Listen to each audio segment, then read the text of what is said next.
You will always be in a storm. Let's just make that clear right now.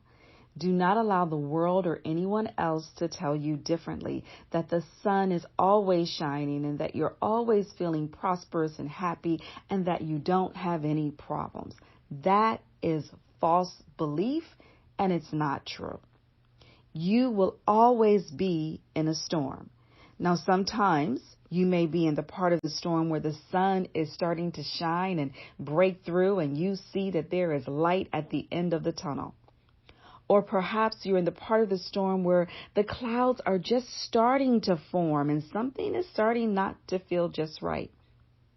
Or maybe right now you're in the eye of the storm where the torrential downpour, the thunder, the lightning, and the hurricane-like winds are causing you to feel overwhelmed and like you're drowning and not going to make it out. My friend, this is a fact of life. Storms come, you learn how to weather them, but they will never stop as long as you are living and breathing.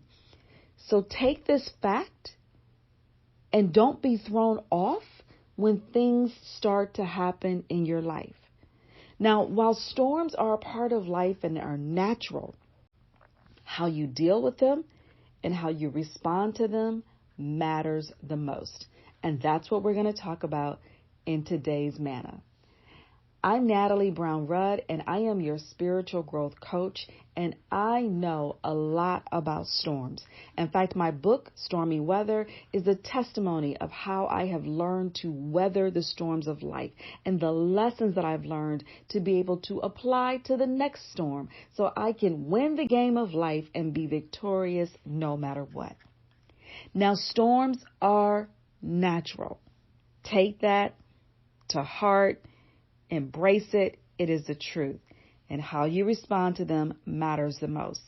And they're not coming in our lives to destroy us. It's just the opposite. They're coming to strengthen our faith. They're coming to purge us of things that are no longer benefiting us. They're coming to purify us so that we can produce even more fruit and be victorious in life. They're coming to teach us valuable lessons about our Father, the Most High, about ourselves, and about this world and the life that we've created.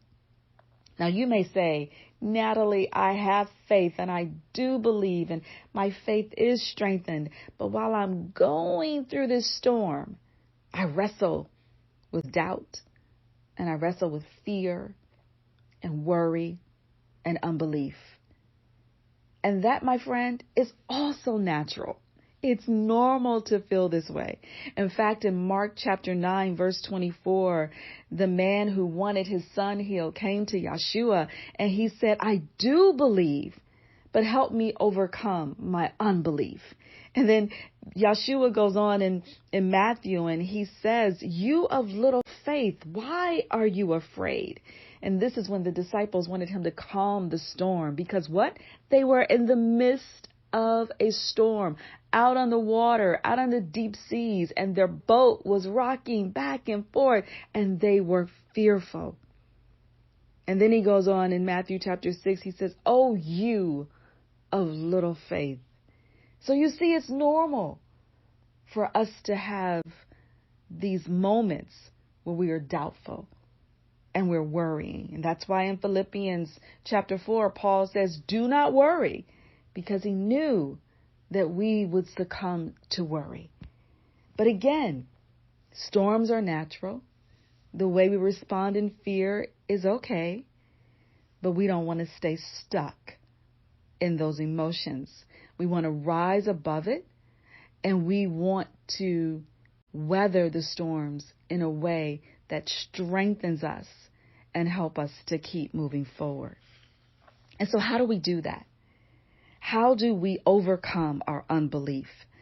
And I call it the 4 P's. 4 P's. Number 1, when we feel overwhelmed and fearful and are worried, we have to pause.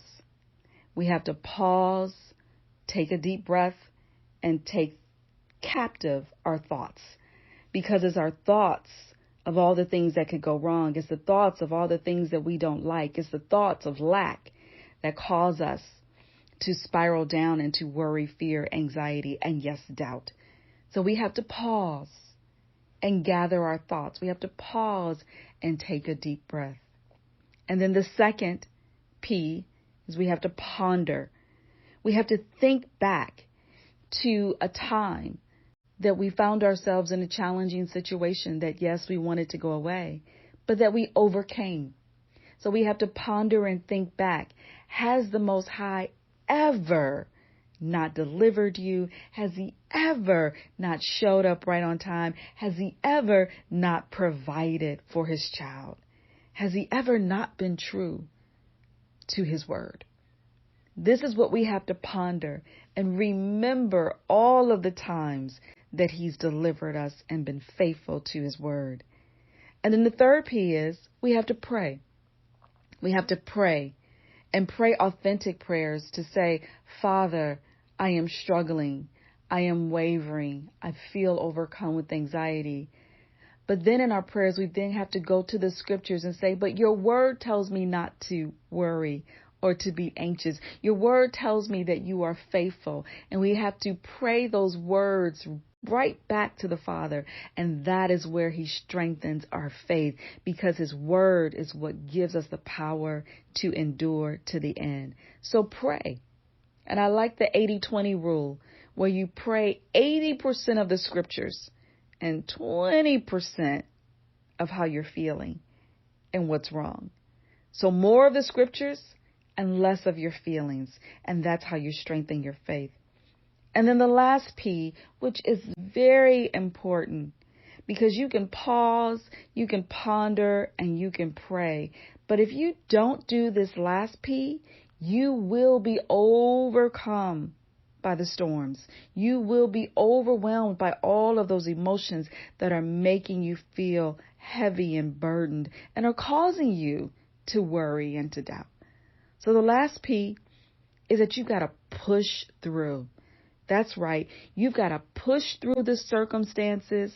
You've got to face the truth of what is going on, and you have to keep pushing through, because you believe that your prayer is being answered, and you believe that the Most High is showing up for you, and you are not giving up. And so you are submitting yourself to the Father, and you are resisting the desire to give up. You're resisting the enemy, and because you're resisting him, he has no choice but to flee. So you are pushing through to get your victory. You're pushing through to get your blessings, because the Father is strengthening you.